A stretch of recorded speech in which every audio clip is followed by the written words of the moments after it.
কে কে পেঁয়াজ পোস্ত খেতে ভালোবাসে? এটা হচ্ছে পেঁয়াজ পোস্ত।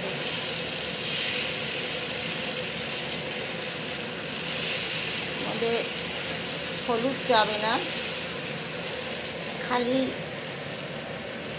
একটু নুন সর্ষের তেলে করতে হবে, আর কাঁচা লঙ্কা পোস্তর সাথে বাটা, আর কাঁচা লঙ্কা এই যে পোস্তর মধ্যে। এটা হলো পেঁয়াজ পোস্ত। কে কে খেতে ভালোবাসে তোমরা?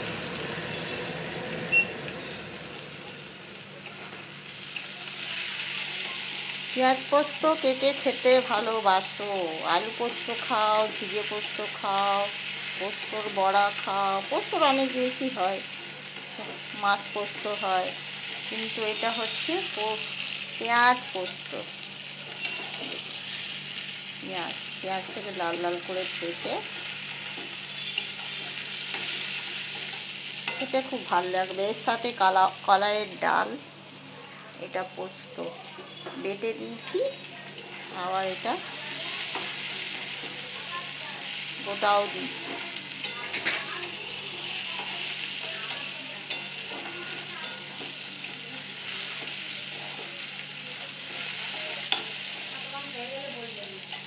ঠিক, হ্যাঁ।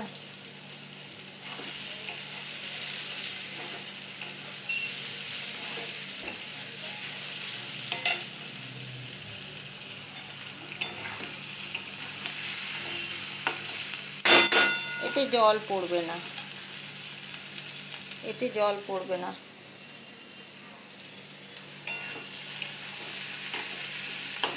এতে জল পড়লে স্বাদ নষ্ট হয়ে যাবে।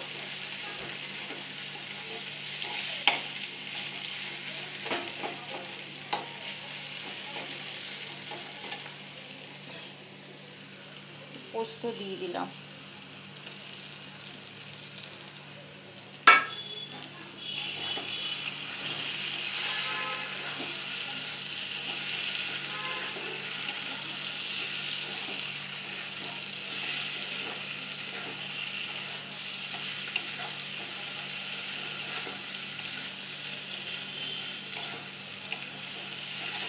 এটা একদম লাল লাল ভাজা ভাজা করে, আটো আটো করে নামাতে হবে, তারপরেই খেতে ভালো লাগবে। ঠিক আছে বন্ধুরা, রাখছি। তোমরা দেখে নিলে, কে কে খাওনি সেটা জানাবে কমেন্ট করে, আমি রেসিপিটা বলে দেবো।